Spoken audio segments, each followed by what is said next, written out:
The EAS box chirped once, the way it always does before it dumps some boring weather crawl, and then the studio monitors went dead quiet like somebody sucked the air out of the room. I had a half-eaten gas station burrito in my hand and a screwdriver between my teeth because the damn patch bay kept cutting the left channel. The quiet lasted maybe 2 seconds. Then the speakers popped and a voice came through the emergency feed that wasn't the county dispatcher, wasn't the robot, wasn't anybody I'd ever heard. And it said my full name like it had been waiting all night to say it. Not attention residents, not this is a test, just operator, you are late. The clock over the rack said 3:07 a.m. on the dot. I remember because I stared at it hard enough to make my eyes ache, like the digits would rearrange themselves into something safer. The red EAS active light was on. It wasn't supposed to be. Tests were first Wednesday at noon, and even then you get the heads-up email, the calendar reminder, my boss texting me, don't fuck this up, like I'm a child with matches. I'm the overnight engineer for a little AM station that simulcasts a sleepy local TV translator. We do farm reports, high school football, church ads, and old country music that makes you feel like your bones are older than your skin. The kind of station where the studio chair has a permanent ass groove from 3 decades of bored guys spinning the same records. The kind of station where the fluorescent lights hum so loud you stop hearing it unless the power dips and the hum stutters and your brain goes, oh right, I live inside a refrigerator. Nobody breaks in at 3:07 unless there's a tornado chewing through town, and even then you get the sirens first. Outside the window, the street was empty and still, and the only movement was moths hitting the sodium light like they were trying to escape it. The parking lot was just my car and the station van with the peeling logo. No flashing lights, no wind, no rain on the glass, nothing. I hit the monitor toggle, checked the encoder. The little LCD was lit up like it always is, but the line that should have read the event code for a test or a warning showed something I'd never seen. It wasn't EN or TOR or any of the normal stuff. It looked like somebody had typed half a word and gotten bored. Originator field, core, like correction, like the word itself was a fuck you. The voice came back, low and steady, no static, too clean for a garbage signal chain. Operator, do not call it in. Do not disengage. You will follow the steps. My throat went tight. I didn't answer because what do you even say to a speaker that just used your government name? I reached for the kill switch on the audio bus, the one that should dump everything to silence, and a backup loop we keep on a little flash player because the FCC loves nothing more than a station going dead in the middle of the night. My finger hit the switch and the board did nothing. The meters still bounced, slow like a heartbeat. I stared at the needles like they were lying to me. Maybe I'd bumped a button. Maybe the patch bay really had finally cooked itself. I pulled the screwdriver out of my mouth and tasted old metal and burrito grease and that bitter plastic smell you get from chewing on a pen cap as a kid. I toggled the bus again, harder, like violence helps electronics. Nothing. The voice kept going. Step 1. Confirm you are alone. I looked around the studio.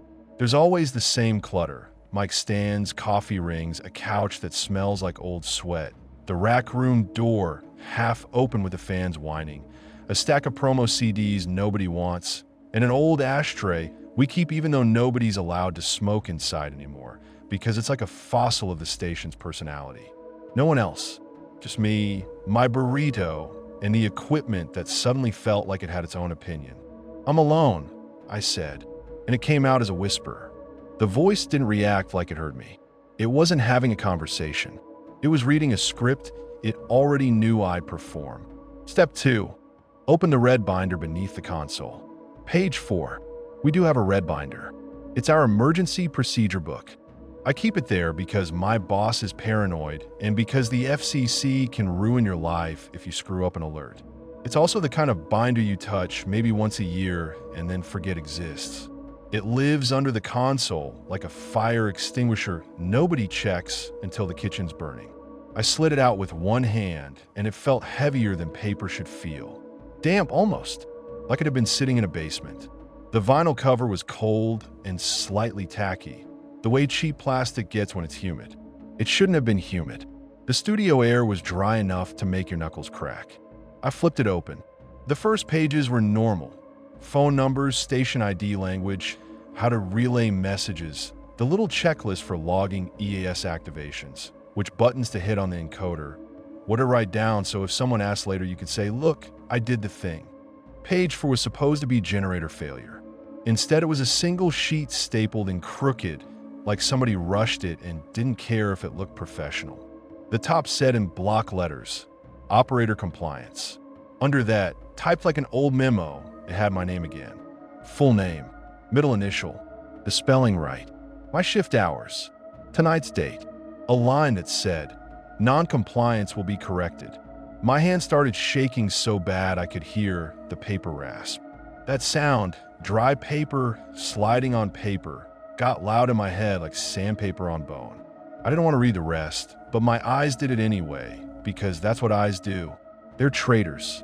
They're little cameras that keep recording even when your brain is screaming, don't. It listed steps. Simple bullshit steps, like it was training a dog. 1. Maintain transmission. 2. Repeat the message when prompted. 3. Do not allow outside interference. 4. Confirm compliance if queried. 5. Accept correction. At the bottom, in smaller type like a little motto, it said, the signal does not lie. People do. I laughed once, sharp, because my body needed to vent something before it puked fear. The laugh bounced off the studio walls and died like it was embarrassed to exist. No, I said. I didn't know who I was saying it to. The binder, the voice, the equipment, the empty room. This is some asshole prank. No one pranks a station like ours. We don't have enemies. We don't have listeners under 50. Our haters are probably asleep in recliners with the TV on. But my brain still grabbed for the normal world like it was a railing. I grabbed my phone and called 911. It rang twice, then went to a recorded line that said, cheerful as hell, your call is important to us. Please stay on the line. I pulled the phone away from my ear and looked at it like it was a snake. 911 doesn't do that. 911 doesn't have hold music. 911 doesn't tell you your call is important, like you're trying to cancel cable. I hung up, called again. Same thing. I didn't even get a ringtone the second time. Just that same perky voice like a customer service rep reading off a card. I called my boss. Straight to voicemail. I called the day DJ who lives in town and never shuts up about his ham radio license and how the government can't tell me what to say. The call connected, and all I heard was low hissing like wind in a pipe, and under it, faint the same voice from the speakers, say my name over and over like it was counting. I hung up so hard my thumb hurt. The studio monitors clicked, popped, and the voice returned, patient. Operator, you will repeat the public instruction in 15 seconds. The meter spiked, then settled. The studio mic light flicked on by itself. The on-air sign glowed red like it had never been anything else. My mouth went dry. I could feel saliva vanish like someone opened a drain under my tongue. I tried to pull the XLR out of the mic because the most basic part of my job is, if you don't want a microphone to pick up sound, you unplug it. It's caveman logic. The cable wouldn't budge. It wasn't stuck in a way that felt mechanical. It was stuck like it had been glued, like the connector and the jack were the same piece now. I grabbed the mic stand and yanked. It scraped the floor, and the mic stayed pointed at my face like a damn eye. Public instruction begins, the voice said, and then the tone hit. 3 long beeps that made my teeth itch. The EAS attention signal is supposed to be annoying, right? That's the whole point. It's designed to cut through whatever you're doing and force your brain to listen. But this wasn't just annoying. This felt like the beeps were inside my enamel, vibrating the nerves. I flinched like I'd been slapped. Residents of Clearwater County, it said, and that's when I knew it wasn't random. That's us. That's the exact phrasing on our normal alerts. The same county name, the same cadence our dispatcher uses when she's reading off a flood warning or an Amber Alert. Except the dispatcher doesn't sound like this. This was too clean, too close, like a voice in your head, except it wasn't your voice. This is not a test, it continued. For your safety, you will remain indoors. You will cover all mirrors. You will turn off all screens. If you hear your name spoken from a device, you will answer it. I stared at the console like it could explain itself. My brain kept trying to find the wiring diagram for reality. Where does that instruction come from? Who would ever say that? Cover mirrors? Turn off screens? That's not emergency management. That's not law enforcement. That's some creepy chain email bullshit. Except this wasn't an email. This was coming through the encoder, through the EAS chain, the thing that's supposed to be hardwired into the real world. The voice kept going, smooth, calm, like reading school lunch menus. If you are alone, you will not stay alone. Open your front door at 3:14 a.m. and let the latecomer in. Do not look at their face. Do not ask questions. The latecomer is a correction. My stomach rolled. I thought about my apartment, about the cheap mirror over my sink that I always catch myself in when I'm brushing my teeth at 2 p.m. like a raccoon, about my TV that I leave on low at night because silence makes my head loud, about how I live alone because my last relationship ended with screaming and a thrown mug and me walking out with my hand shaking. I thought about every house in town, old folks, families with kids, the guy who runs the bait shop, the nurse who always comes in for coffee at 5 a.m. And I imagine them hearing this and doing it because emergencies make people obedient. People will do dumb shit if you say for your safety in the right tone. The mic light pulsed again and the voice said, "Operator, repeat." My chest locked up. I didn't want to be the mouth for this thing. I didn't want to be the guy whose voice tells the whole county to open their front doors for some latecomer. I try to force air out anyway, because there's a part of you that still obeys. Like when a cop tells you to step out of the car, and you're innocent but your hands still move. "Residents of Clearwater County," I said, and my voice sounded wrong in my own ears, thin and scared. The meters danced with my words. Under mine, there was a second layer of audio I couldn't quite hear, like a whisper under a song. It felt like something was holding my jaw open, guiding my tongue. I stopped. I swallowed and it hurt like I was swallowing dry bread. "No," I said louder.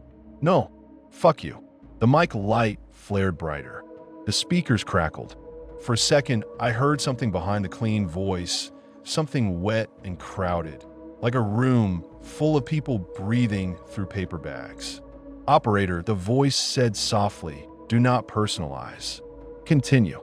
That phrase, "do not personalize," hit me like a slap because it sounded like corporate HR, like a memo, like a system that's dealt with human panic before and learned the script to neutralize it.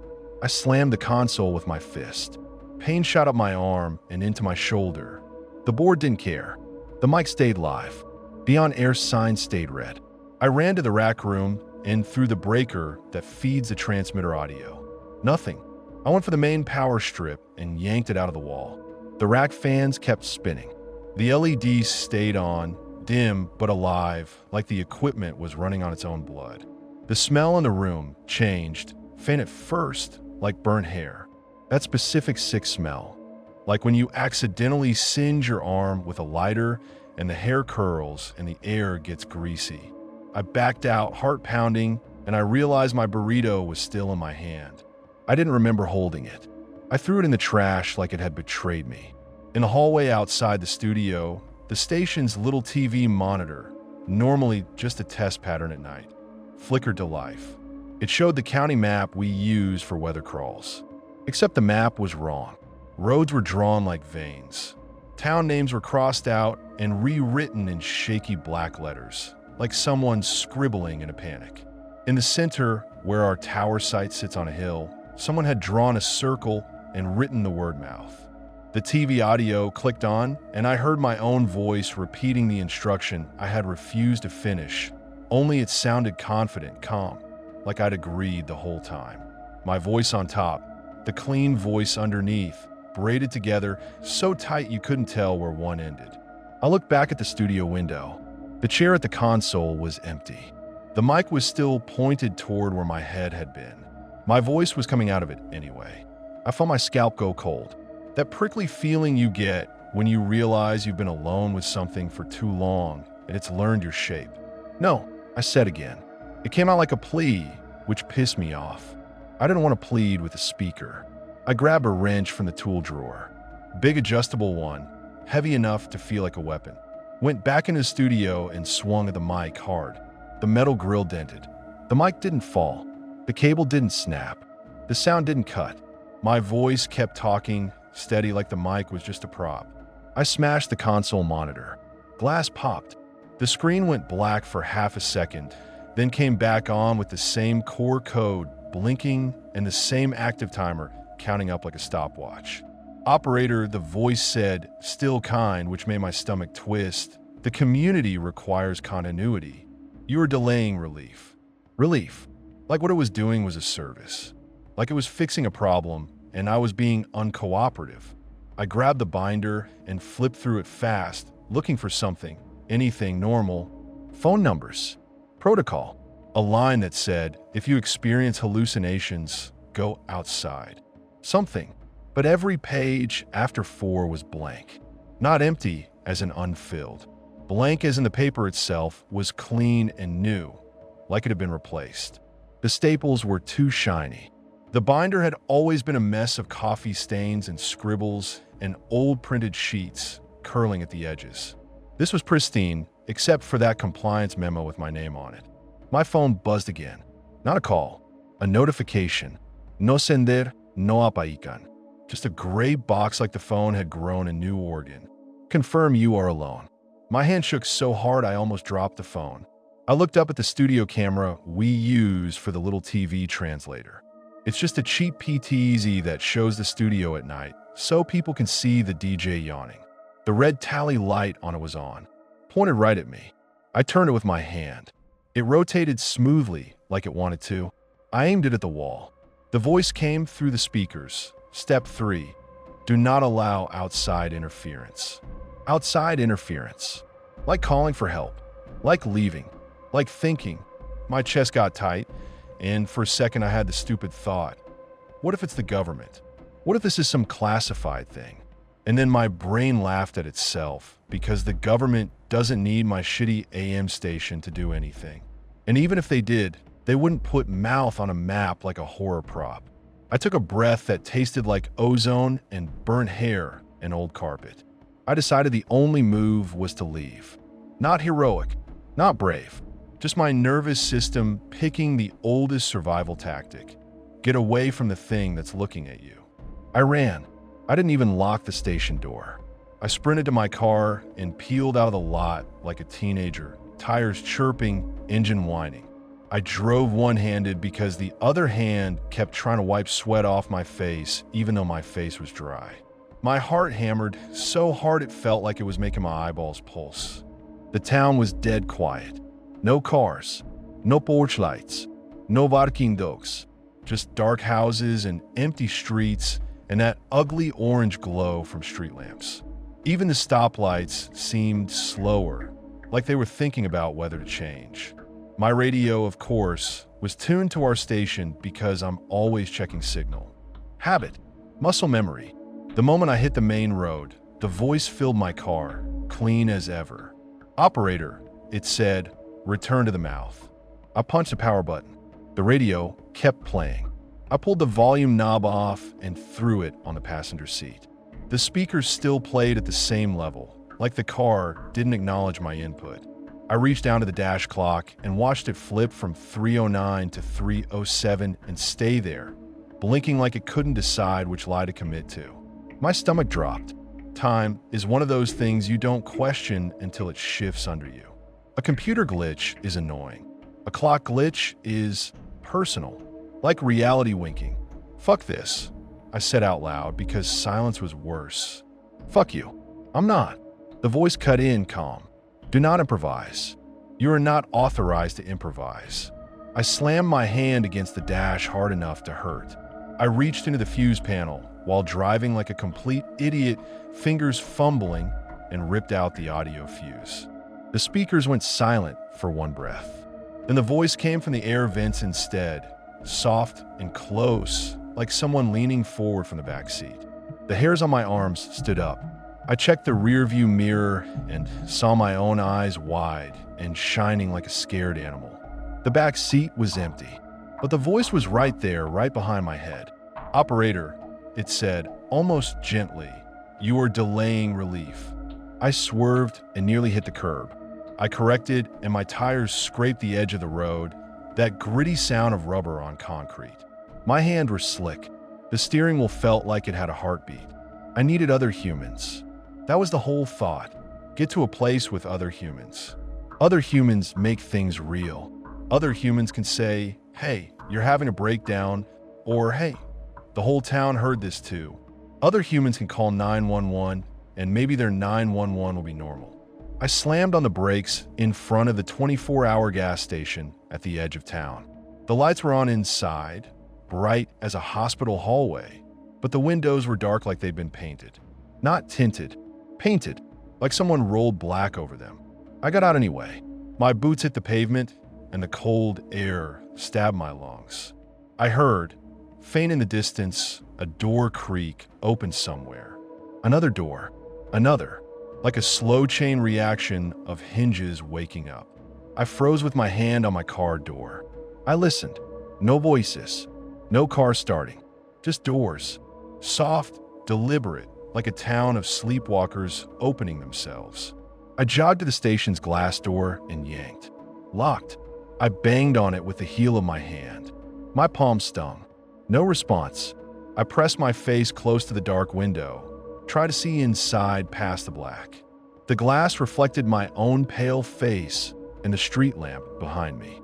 But under that reflection, faint shapes moved. They were standing in the aisles. Multiple. Still. Between the chips and the energy drinks and the jerky. I couldn't see faces, just the outline of heads turned toward me, like they'd been waiting for my knock. I backed up fast, heart trying to climb out of my throat. The voice in the vents whispered, "Outside interference." My phone buzzed. One notification, no sender, no number, just text. Look up. I did, like an idiot. Across the road, on the hill, our tower beacon blinked red, as usual. But under it, at the base, a cluster of headlights had gathered, parked crooked. People, cars, not moving, just gathered. And I understood in this sharp, sick way that the open your front door instruction wasn't some abstract, scary thing. It was already happening. People were already obeying. The town wasn't asleep. The town was being arranged. My legs felt weak. My brain tried to do math. How long until 3:14? What even was time right now if my clock was lying? I looked at my phone. The lock screen said 3:11. Then it blinked and said 3:07. Then 3:12. Like it was cycling through options. "Operator," the voice said, "return to the mouth." I got back in my car and drove toward the Tower Road because I couldn't think of anything else that might stop this. The tower is where the signal lives. If you cut the tower, you cut the mouth. That was the logic my job taught me. If the transmitter stops, the station stops. If the station stops, the voice stops. Except I already knew the voice didn't need the station. It was in my vents. It was in my phone notifications. It was in the space between my thoughts. Still, it was the only lever I had, so I pulled it. The access gate was open when it shouldn't be. We keep it chained, padlock rusted, because teenagers like to climb the hill and smoke and spray, paint their names on a shelter. The chain hung loose like someone had unhooked it carefully. Not cut, unhooked. The gravel road up the hill was lined with vehicles like a makeshift funeral procession. Doors stood open. Engines idled. Nobody sat inside.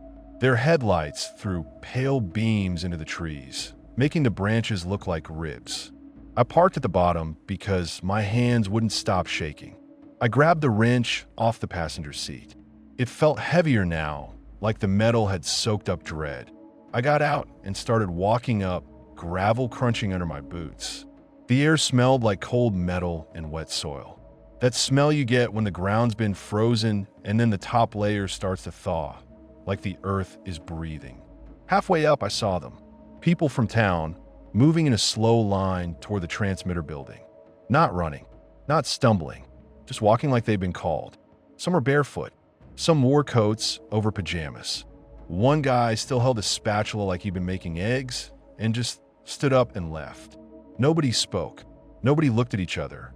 Their faces looked slack, eyes open but unfocused, like sleepwalkers forced awake. Like their bodies were on a leash and their minds were somewhere behind them, dragging. I shouted, "Hey." My voice sounded too loud out there, like yelling in a church. No one reacted. Not a flinch, not a head turn. I ran to the front of the line and tried to grab a woman's shoulder. She felt warm, alive, skin under thin fabric. I expected her to jerk away or scream or slap me. Anything human. She turned her head toward me without moving her eyes. Like her neck moved and the rest of her didn't get the message. Her mouth opened and my name came out of it in the exact voice from the broadcast. Not her voice, the signal's voice. "Operator," she said through her teeth, and spit flecked her lip like she was forcing the word past something sharp. My skin crawled. I let go like she'd burn me. She kept walking.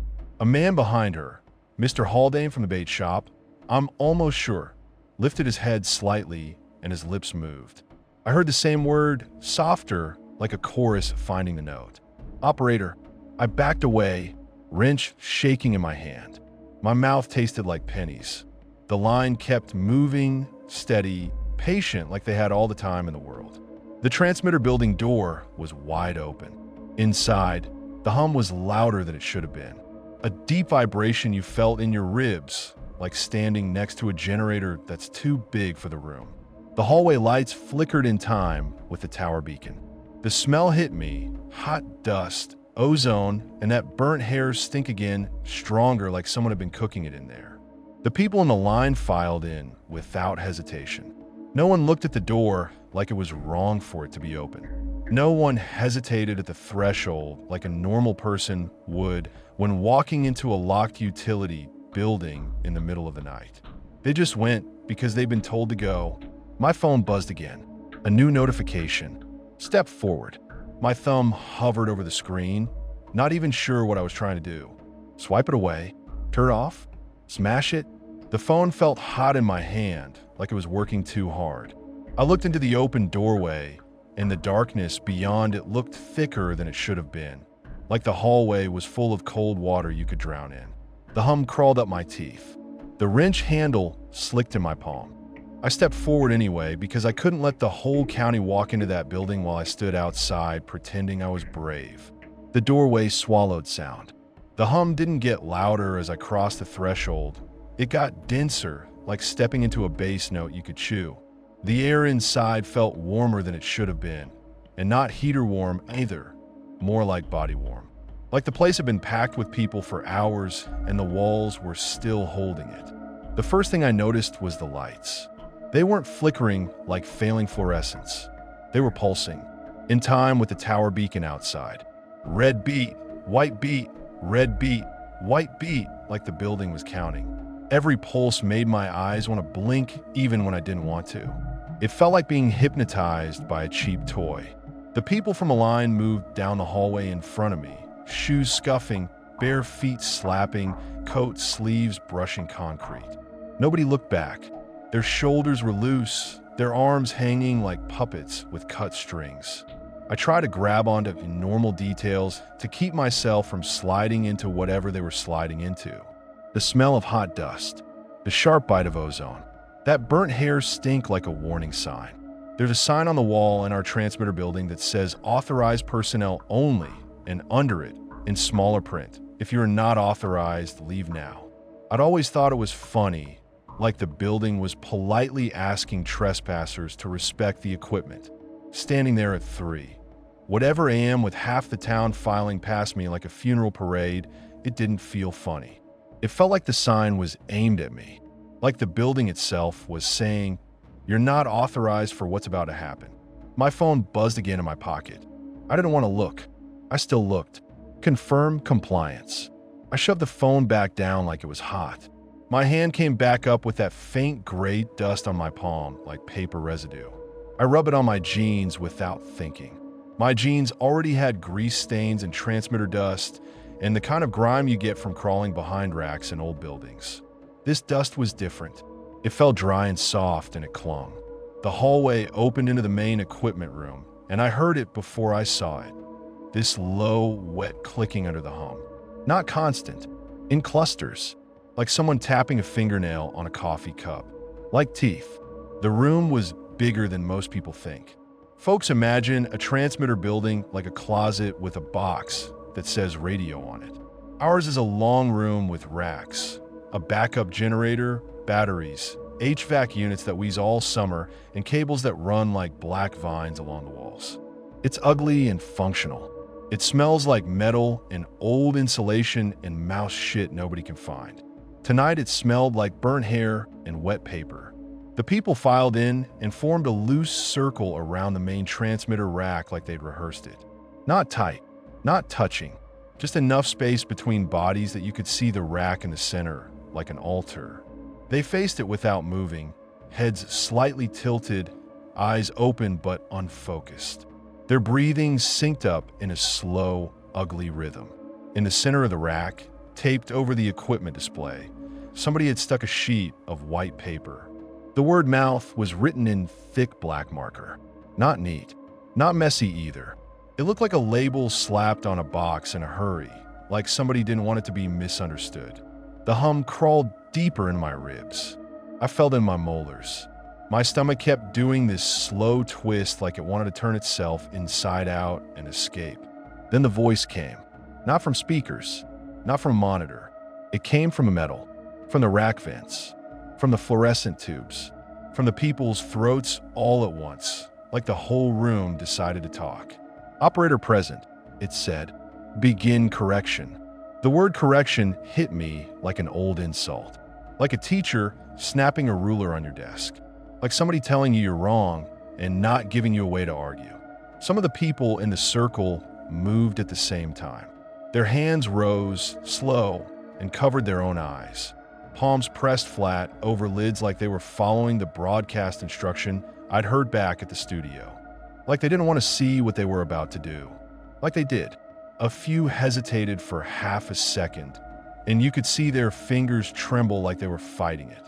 Then the tremble stopped, and the hand stayed in place, obedient. I stood outside the circle with the wrench in my hand and my mouth hanging open like an idiot. My brain kept shouting, "This is wrong, this is wrong," and my body just stood there frozen because every instinct was split. Run. Help them, break the rack. Don't touch anything, don't breathe. A kid was in the circle, maybe 16. I recognized him in that vague way you recognize every teenager in a small town. I'd seen him at the gas station buying energy drinks. Skinny, hair always in his eyes, hoodie even in summer. He raised his hands slower than the rest, like he didn't hear the cue at first. His eyes stayed uncovered a beat too long. He looked straight at the rack. His face changed, not like a jump scare, not like his eyes rolled back or blood ran from his nose. It was quieter than that. It was like somebody reached inside his skull and smoothed him out.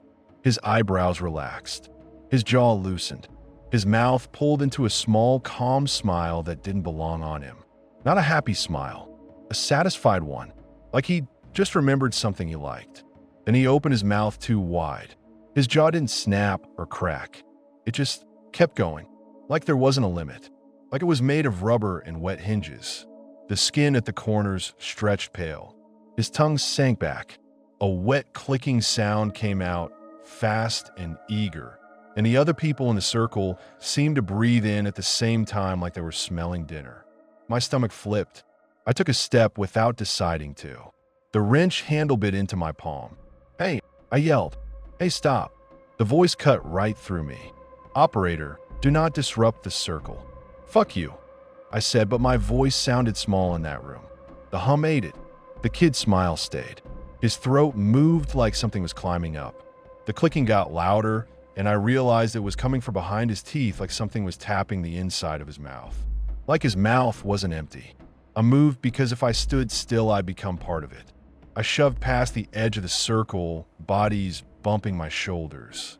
Nobody resisted. Nobody acknowledged me. They were warm and solid and alive. That's what made it worse. They weren't ghosts. They weren't possessed movie extras. They were my neighbors. My town. Their skin had pores. Their coats smelled like laundry detergent. One woman's hair was damp like she'd showered. They were real, and they were standing here with their eyes covered like they'd been politely asked. I went straight for the main power disconnect on the wall. Big red handle in a gray box. I knew where it was because I'd tested it last month. It's the oh shit switch. Pull it and the transmitter should go dark. Everything should go quiet. The station should go dead. You don't pull it unless you're sure you want silence. I grabbed the handle and pulled down with everything I had. It resisted like it was stuck in molasses. Not mechanical resistance. Not rusty. It resisted like the air itself was thick around it, like my arm was moving through syrup. My shoulder screamed. My feet slid on the concrete. It snapped down hard. The hum dropped. The lights died. For one glorious second, there was only my breathing and the sound of people shifting their feet. The sudden quiet made my ears ring. The absence of that vibration felt like stepping off a treadmill you didn't realize you were on. I almost cried from relief. That's how pathetic it was. 1 second of silence, and my body wanted to collapse into it like a bed. Then the room lit up again, not from the overhead fluorescence, from the rack itself. A cold white glow seeped from vents and seams, like the metal was full of moonlight. It wasn't bright like a lamp. It was bright like bone, like a hospital x-ray screen. It made everyone's skin look gray and thin. The hum came back but changed. Lower, closer, like a throat clearing. The voice returned, and it wasn't as distant anymore.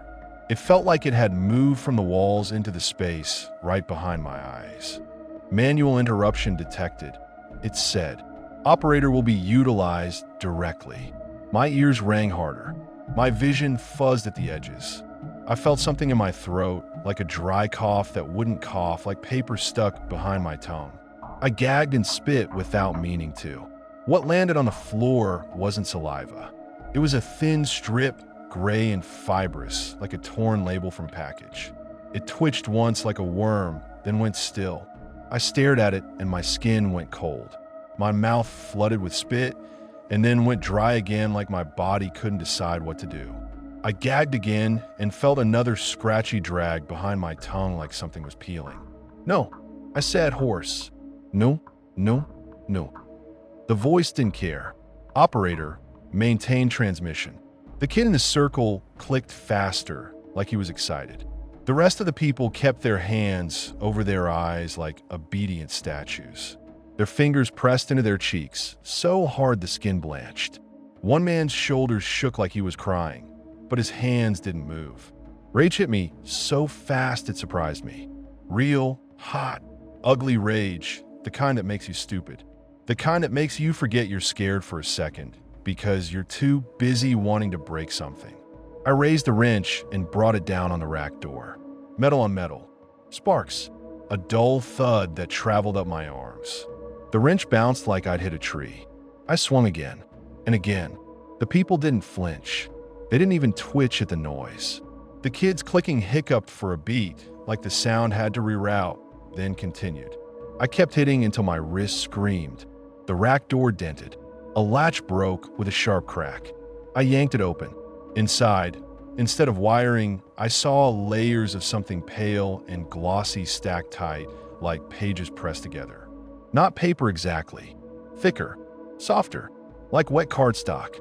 They pulsed faintly with that same slow meter beat I'd seen back at the console. The pulse wasn't light. It was movement, like the whole stack was breathing. The smell made my eyes water. Burnt hair and ink and something sweet underneath like rotting fruit. My stomach rolled again. I swung the wrench down into it.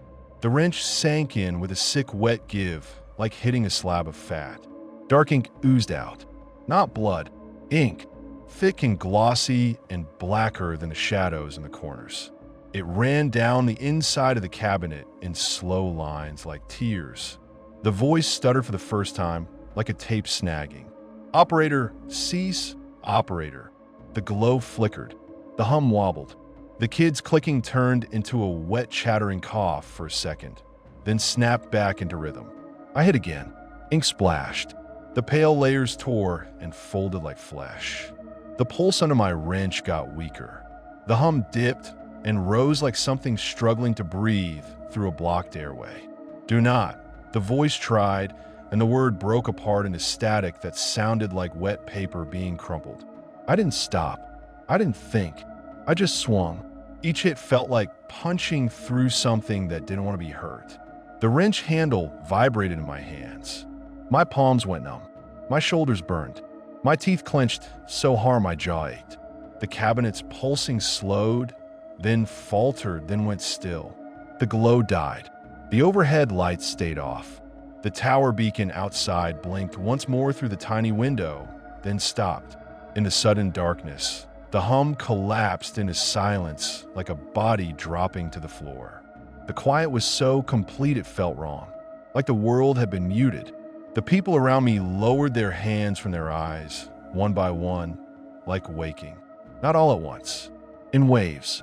You could see consciousness returning like a slow tide. A few looked around confused. A few started crying immediately, like their bodies had been holding in until they were allowed. Somebody coughed, and it echoed. The kid who'd smiled too wide doubled over and hacked hard. He spit onto the floor, and I heard that wet click in his throat one last time before it faded into a normal, ugly sob. He wiped his mouth with his sleeve like a little kid. He looked at me with red eyes and panic, and he shook his head over and over like he was trying to shake something loose inside his skull. I want to feel relief. I almost did. Then I heard the room breathe. Not the people, the building. A faint inhale like air being pulled through a narrow slit. My phone buzzed again in my pocket, and I didn't even want to look, but my body moved on its own like my hand was connected to a string. One notification. No sender. Thank you, operator. The words blurred as my eyes filled. Not from emotion, from pressure, like the space behind my eyes was swelling. The ringing in my ears turned into a high tone, then into those 3 long AS beeps, clean and perfect, coming from inside my skull. I grabbed the edge of the rack and leaned forward like I was going to vomit. My mouth opened and my tongue felt wrong, thick, stiff, like it was wrapped in damn paper. I swallowed, and it didn't help. The beeps kept going, steady and loud, like my brain had become a speaker. Somebody touched my shoulder. I flinched so hard I almost swung the wrench at them. It was Mr. Haldane. His eyes were wet, his face pale. His lips moved like he was trying to find words. What the hell was that?" he whispered. I tried to answer. I tried to say, I don't know, call 911, get out, run, anything. Instead, my voice came out flat and steady and wrong, carrying across the dark room like I had a microphone. Residents of Clearwater County, I heard myself say. Every head snapped toward me. It wasn't dramatic. It wasn't movie sudden. It was like a signal caught, like their attention got yanked on a leash. I clamped my jaw shut hard enough to hurt. My teeth rattled. My lips pressed together. I tried to swallow the words back down like you can swallow a burp. The words kept pouring out anyway, vibrating my teeth as they passed. This is not a test. For your safety, you will remain indoors. I shook my head violently. Tears ran down my face without permission. My hands clawed at my own throat like I could squeeze the broadcast out of me. The beeps in my skull faded under my own voice because my voice had become the tone now. The people's faces in front of me started to change again. Not all at once. In waves. Eyes unfocused. Jaws slack. Hands rising. A woman whimpered my name like a prayer. Not my full name. Just my first, like we were friends, like I could save her. That made me want to scream. You will cover all mirrors, I heard myself say. You will turn off all screens. Stop. I tried to force out between the words. It came out as a wet cough, swallowed by the broadcast cadence. If you hear your name spoken from a device, my mouth continued. You will answer it. My knees buckled. I grabbed the rack again. The pale torn layers inside were still split open, leaking ink down the metal like blood on a knife. I could smell it. The smell was in my mouth now, like I'd licked a pen until the ink got on my tongue. I backed away, choking, trying to get distance like distance mattered. The crowd moved with me, not walking, just turning, staying oriented toward my voice. I felt the circle closing without anyone stepping, just attention tightening. "Open your front door at 3:14 a.m. and let the latecomer in," my mouth said, calm as a weather report. I tried to bite my tongue. Stupid, desperate thought. If I hurt the muscle, maybe it won't work. My teeth caught flesh and pain flashed. Metallic taste flooded my mouth. It didn't stop the words. It just added blood to them. "Do not look at their face," my mouth continued, and my own blood warmed my chin. I bolted, not away from the building, out of it. I shoved through the people like a linebacker, wrench forgotten, hands pushing shoulders. They didn't resist. Their bodies moved like they were made of sandbags. Warm, heavy, uncooperative. Someone fell. I heard a thud and a cry. It didn't pull my feet back. I was already running. The doorway hit me with cold air, like a slap. I gulped it like I'd been underwater. The night outside was still wrong. Too quiet, too still. The tower beacon was dark now, but the hill glowed faintly anyway, like the building still held light inside it. My voice didn't stop when I left the room. It didn't even fade. It just carried like it was being transmitted by my bones. "Do not ask questions," I heard myself say as I ran, words steady even while my lungs burned and my boots slipped on gravel. The latecomer is a correction. The cars on the hill started to beep their horns one at a time, like a chain reaction. Not angry honking, single polite beeps, like acknowledgments, like they were answering. The sound made my skin crawl. I reached my car and yanked the door open. My hands are shaking so hard, I fumbled the keys. My mouth kept talking. The cadence didn't change. I sounded calm. I sounded like I was doing my job. I slammed the door and tried to cover my mouth with my hand, like that would help. My voice came out muffled, but it still came out. It vibrated through my palm. I could feel the words in my bones. I started the engine and peeled out down the gravel road. Rocks pinged the underside of my car. The headlights swept over the trees and made them look like they were leaning in. In the rearview mirror, I saw the people spilling out of the building behind me. They moved faster now, not running, not chasing, just spreading, like ants leaving a nest. Some still had their hands over their eyes. Some didn't. They all turned their heads toward my car as it bounced down the hill. Their faces looked blank. Their mouths moved in a slow, silent rhythm, like they were mouthing my words back to me. I hit the paved road and my tires squealed. My phone buzzed again and again like a heartbeat. I didn't look. I drove. I didn't even know where I was going. Away. Away from the hill. Away from the building. Away from the fact that my voice was not mine. The ES beeps in my skull came back, softer now, like the system had switched from tone to program audio, like it had set my mind to a new mode. I tried to scream. The scream got swallowed and rerouted into the broadcast. My throat hurt like I'd been yelling for hours, but the words kept coming out smooth. I slammed my fist against the steering wheel. Pain shot on my arm. It didn't matter. I reached into the glove box with one hand and felt around blindly for anything. Old napkins, a flashlight, a pack of gum, my insurance card. I found a roll of duct tape because I'm that kind of guy. I keep tape in my car because life falls apart and tape holds it together. I tore off a strip with my teeth. My teeth. My mouth kept talking while my teeth ripped tape. That fact almost broke me, like my body was fully owned now, and it still had the nerve to pretend it was doing normal tasks. I slapped the tape across my lips hard. For half a second, my mouth stopped moving. The tape held. I felt my lips pressed together. I felt the words push up behind them like pressure behind a dam. Then the tape started to peel from the inside. Not from the outside edges like sweat loosening adhesive. From the center like something under my lips was wetting it, dissolving it. The tape bubbled. It lifted. It slid off my face and stuck to my chin like a joke.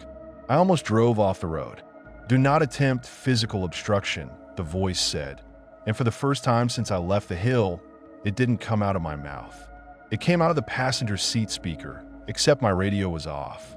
The fuse was out. I'd ripped it earlier and thrown it in the cup holder. Still, the voice sat in the car with me like a passenger. You are the mouth, it added, like a teacher explaining a simple concept to a slow student. I hit the brakes hard at the four-way stop by the old diner. The diner was dark. The neon sign was off. The lot was empty. It looked abandoned, like the whole town had been evacuated without leaving tracks. I turned down the street toward my apartment because my brain thought, mirror, screens, front door, the instructions. If I can get home and do something different, maybe I can break the loop. Maybe the signal is tied to compliance, and if I refuse at the right moment, it fails. That was stupid logic, but it was all I had. As I drove, I started noticing movement. Porch lights flicked on and off like blinking eyes. Curtains shifted. Doors opened. Not all at once. One here, one there. A slow spread. I passed the elementary school and saw the playground empty in the streetlight. Swings hanging dead still. The stillness felt staged. Like a set, my mouth kept talking in cycles. The same instruction. The same calm tone. Every time it reached 3:14, my gut tightened because I didn't know what time it was anymore. I didn't know if it was already past. I didn't know if a latecomer was already inside people's houses. I turned onto my street and almost hit a man standing in the road. He wasn't in the crosswalk. He wasn't wandering. He stood dead center, facing my headlights like he wanted to be hit. I slammed on the brakes, and my car jerked to a stop a few feet from him. It was the day DJ, the ham radio guy. His pajamas were visible under his winter coat. He stood barefoot on the asphalt like he didn't feel the cold. His eyes were open and glassy. His mouth opened, and he said my name in that same clean voice, and it came out like a warning. Operator. I shouted through my own broadcast, tried to force the words, "Get out of the road." Instead, my mouth said, "If you are alone, you will not stay alone." He stepped forward, slow. I threw the car into reverse and backed up. He kept walking toward me at the same speed, like he'd been set to a constant. My throat tightened until it felt like it would snap. I swerved around him, tires squealing, and he didn't turn his head to follow. He just kept walking straight, like he had a destination and my car wasn't part of it. I parked crooked in my apartment lot. Half the spaces were empty. That wasn't normal. Even at night, there are always a few cars. People around here work weird shifts. Somebody always comes home late or leaves early. Tonight, it looked like the lot had been picked clean. I ran up the stairs to my door. My hand shook on my keys. I dropped them once, and they clattered down the steps like a countdown. I snatched them up and shoved the key in the lock. My mouth kept saying the instruction like it was reading my own death warrant. I got inside and slammed the door and threw the deadbolt. The apartment was dark except for the blue LED on my TV and the little digital clock on my microwave. 2 screens, 2 glowing rectangles. The instruction in my mouth hit, "Turn off all screens," and I almost laughed from the cruelty of it. I lunged for the TV and hit the power button. The screen went black, then flashed the station's county map for 1 second. The wrong one with roads like veins and the word mouth over the hill. And then it went black again. My microwave clock blinked 3:07, then 3:14, then 3:07 again. The pressure behind my eyes increased until I saw spots. I ran to the bathroom and yanked open the cabinet under the sink. The mirror over the sink stared back at me in the dim light, catching the street lamp glow through the window. My reflection looked wrong. Not monster wrong, human wrong. Like my face was mine, but the expression on it didn't match how I felt. My eyes looked too calm. My mouth moved on its own with that steady cadence, and it made my reflection look like an anchor on a news broadcast. I grabbed a towel and slapped it over the mirror hard. The towel fell once like the mirror shrugged it off. I slapped it again and pinned it with tape from a drawer. The tape stuck this time. Not like I wanted to, but it did. I turned the bathroom light off. Darkness didn't help. The beep stayed inside my skull. My mouth kept moving in the dark. I went to my bedroom and ripped my phone charger out of the wall. I yanked my laptop from the desk and threw it onto the bed. I pulled the battery pack off my old tablet. Anything with a screen, I flipped face down or powered off like I was playing a game of whack-a-mole with technology. It didn't matter. The instruction wasn't aimed at devices. It was aimed at people. It was telling people to turn off the eyes of their world so the latecomer could enter without being seen. My mouth hit the line again. Open your front door at 3:14 a.m. My stomach dropped. Someone knocked. Not a polite knock. Not a neighbor knock. 3 knocks, evenly spaced like a metronome. Like the EAS tones turned into knuckles. My whole body froze. The knocks came again, same rhythm. My mouth said, calm as ever, let the latecomer in. I pressed my hands over my ears like that would stop my own voice. The sound still came through my skull. I felt in my teeth. Another knock. My deadbolt rattled just slightly like someone testing it with careful fingers. My eyes burned. I backed away from the door on shaky legs like distance would save me. I grabbed the kitchen knife off the counter without thinking. The blade felt absurd in my hand, like bringing a toothpick to a flood. The voice, either in the room or in my mouth, I couldn't tell anymore, said, do not look at their face. The doorknob turned. It shouldn't have. I had the deadbolt engaged. I checked it twice. The knob turned anyway, slow, like the lock was cooperating. The door opened an inch. Cold air slid in. It smelled like wet paper and dirt. My breath hitched so hard it hurt. The gap widened. I didn't see a face. I saw a shape. Tall. Too close to the top of the doorframe. It leaned in like it didn't need to duck because it didn't have bones the way people do. It moved with a soft scraping sound like cardboard on carpet. My eyes wanted to lift. My eyes wanted to look up. I forced them down. I stared at the threshold, at the strip of carpet, at the wet smear that appeared on the floor as something crossed into my apartment. Bare feet? No, something else. The wet smear wasn't water. It was dark and thin like ink diluted. The shape's presence filled the entryway like a smell, like a pressure shift. The air got thicker. My skin prickled. I heard faint clicking, faster now like the kid on the hill, but closer like it was happening right behind my teeth. A voice, soft, paper dry, came from above me from somewhere in that tall shape. Not the clean broadcast voice. Something older. Something that sounded like a throat trying to speak through a stack of envelopes. Late, it whispered. My whole body trembled. I wanted to stab. I wanted to run. I wanted to slam the door. I wanted to do something that proved I still had choices. My mouth said, steady, do not ask questions. The shape shifted. The wet smear on the floor widened, and I realized it was dripping. Not fast. Slow, like something leaking. I backed up until my shoulders hit the wall by the kitchen. The knife shook in my hand. My grip was so tight my knuckles ached. The shape didn't rush me. It didn't lunge.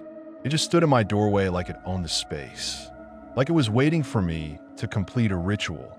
The microwave clock blinked again. 3:14. My mouth fell silent for the first time in what felt like hours. The silence was worse than the voice. The silence felt like a question. Then my phone buzzed on the counter. One notification, no sender. Look up. My eyes twitched. My neck muscles tensed like they wanted to obey. Like my spine had been trained. I didn't look up. I stared at the floor and said, through clenched teeth, get out. The shape made that soft scraping sound again, like a stack of paper sliding over itself. It stepped forward. The room temperature dropped. My breath turned visible for a second in the dim entryway light. The clicking got louder, and I realized it wasn't coming from the shape. It was coming from inside my mouth. My jaw started to open on its own. Panic hit me like a punch. I bit down hard. My teeth slammed together. Pain shot through my jaw. My tongue felt thick and wrong again, like it had been wrapped. The shape leaned toward me. The air smelled like wet cardboard and burnt hair. The kitchen light flickered, and the shadows in the corners of the room stretched toward it like they recognized it. I shoved past it. I don't know what part of my brain decided that, but my body did it. I ran at the doorway, lowered my shoulder, and pushed through the cold pressure of its presence like shoving through heavy curtains. The shape didn't grab me. It didn't stop me. It let me pass like it wanted me outside. I sprinted down the apartment stairs, nearly fell, caught myself on the railing. My lungs burned. My hand shook so hard I could barely hold my keys. Behind me, the tall shape didn't chase. I heard the scraping sound retreat back into my apartment like it was sliding into place. The door shut softly, not slammed, soft, like a polite closing. The deadbolt clicked, locked from the inside. I stood in the lot under the orange street lamp, knife in my hand like a lunatic, staring at my own front door like it belonged to someone else.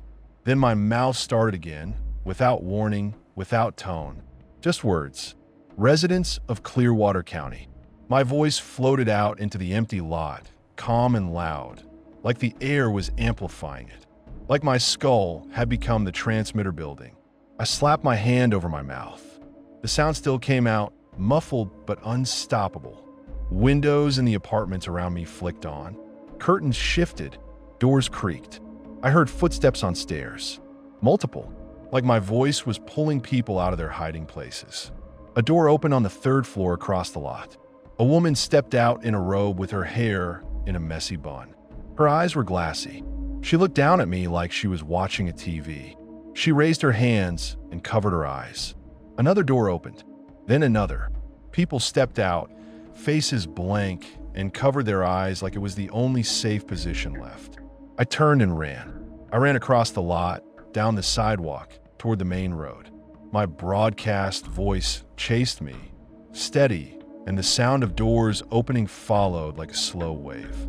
I tried to scream for help. The scream got swallowed and turned into instruction. I tried to pray. My mouth tried to recite the EAS tone again. My throat hurt. My jaw ached. My tongue felt like it was coated in paper. Every breath tasted like ink. I didn't know where to go. The station was contaminated. The tower was broken. My apartment was occupied by something tall and quiet. The police were a hold message. The gas station was full of silhouettes that turned toward me behind dark glass. I ended up driving without thinking, hands on the wheel, following streets that felt unfamiliar even though I'd driven them 1,000 times. The town looked wrong in the way a familiar place looks wrong in a dream. Same shapes, different weight. Street signs reflected light too brightly. The air felt too still. No wind, no oaks, no distant highway noise. Just my voice and the occasional soft knock sound from somewhere behind closed doors, like latecomers arriving on schedule. At one stoplight, I saw a line of people on the sidewalk, hands over their eyes, moving in single file toward the center of town. They walked like sleepwalkers, slow, careful. Their shoes scuffed. Some were barefoot. Their mouths moved slightly, like they were whispering my words back to me. I rolled through the intersection without stopping. My phone buzzed again. I finally glanced at it because maybe there'd be something different. Maybe it would tell me what to do to stop it. Maybe it would say this is a test. The screen was black except for white text. You have been corrected. Below it, smaller. Continue transmission. I threw the phone onto the passenger seat. It bounced and then sat there like a dead animal. My eyes stung, not from tears now, from dryness, like I hadn't blinked in hours. My eyelids felt gritty. Every time I blinked, the ES beeps in my skull flared. I ended up back near the hill without meaning to. The road curves that way, and my hands took it like muscle memory. When I saw the dark silhouette of the transmitter building against the sky, my stomach dropped so hard I thought I'd crash. The building looked dead. No vehicle, no lights, just a black box on a hill. But the air around it looked busy, like there were too many shadows moving for there to be no light.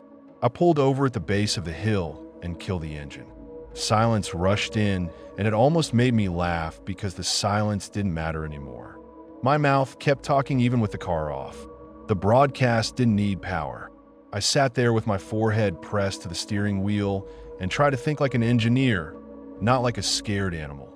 Signals need carriers, frequencies, hardware, something. Even if it's supernatural bullshit, it still came through our encoder first. It still used our equipment. It still needed something. But then I remembered the paper strip I'd spit onto the floor, twitching like a worm. It wasn't using the equipment. It was making the equipment look like the source, so I'd fight the wrong enemy. I was the source now. My hands trembled on the steering wheel. I could feel my pulse in my fingertips. The hum from earlier wasn't in the air now. It was inside me, a low vibration under my skin, like my bones were tuned. My mouth hit the line again. If you are alone, you will not stay alone. And I realized, with this horrible clarity, that the instruction wasn't just for the town. It was for me. It was telling me what was going to happen to my own life. I got out of the car and stood on the road under the dark hill. The cold bit my ears. My breath came out in clouds. The town below was mostly dark, but here and there I saw porch lights flick on like signals. Like acknowledgments. Like the town answering my transmission. I looked down at my hands and saw gray dust on my knuckles. Paper dust. Ink smudges near my nails. Blood dried at the corner of my mouth from biting my tongue. It looked like I'd been working. Like I'd been printing something by hand. I heard footsteps behind me. I turned fast, knife up without thinking, and saw the day DJ again. He stood a few yards away in the road, barefoot, coat hanging open. His face was blank. His mouth opened. My name came out in that clean voice. Operator. Behind him, more shapes appeared in the dark. People. Neighbors. The same ones from the hill, plus new ones.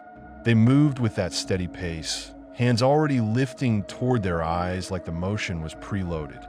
My mouth said, calm as ever, do not look at their face.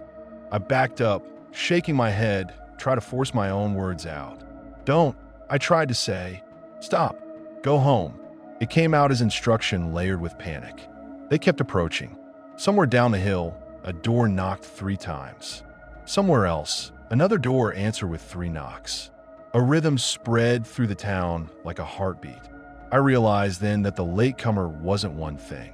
It was a role, a function, a correction that could wear any shape it needed. The tall thing in my apartment didn't have to chase me. It didn't have to fight me. It had already done the work. It had moved the mouth from the rack into me. I turned and ran again because that's what I did. I ran for my own voice, for my own town, for my own job title, like it was a curse. The road felt too long. My legs felt heavy. My breath scraped my throat. My mouth kept talking even while I ran, and the sound carried behind me like a trail. I heard footsteps quicken, not in a sprint, but in that steady sleepwalker pace that never tires. Like machines, I ran into the woods by the side of the road because I thought, stupidly, that trees would block the signal. That leaves would muffle the broadcast. That nature would help. The woods swallowed me. Branches slapping my face, cold mud sucking at my shoes. The darkness under the trees was thicker. My breath sounded loud. My voice sounded louder. Residents of Clearwater County. The words bounced off trunks and came back to me. I tripped and went down hard, palms hitting wet leaves. Pain shot through my wrists. The knife flew out of my hand and vanished into the underbrush. I scrambled, panicked, trying to find it, fingers clawing at leaves and sticks and cold soil. My phone buzzed again, even though it was in my car.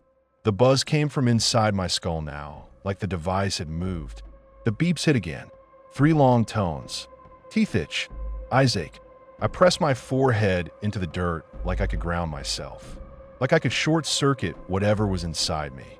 The earth smelled like rot and cold and life that doesn't care about human rules. My mouth kept talking. I bit down hard again, tried to damage something. My teeth cut deeper into my tongue. Pain flashed white. Blood flooded my mouth, hot and metallic. The broadcast didn't stop. It just got wetter. Somewhere behind me in the trees, the soft scraping sound started again. Cardboard on bark. Paper sliding. I didn't look. I couldn't make myself look. The instruction had fused to my spine. Do not look at their face. Don't give it the satisfaction. Don't give it the acknowledgement. Don't complete the circuit. The scraping sound came closer. I crawled forward on my hands and knees, mud soaking my jeans, blood dripping from my chin. My mouth kept speaking, and the words shook in my chest like a second heartbeat.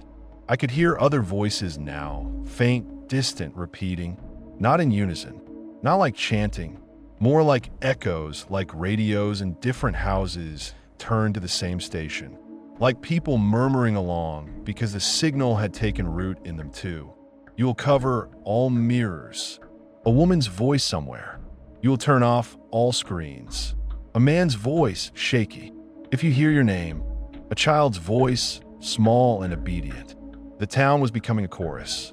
I lifted my head slightly and saw a faint light through the trees. Porch lights, flashlights, phone screens turned off and on, like fireflies that didn't understand the rule. I heard feet in leaves.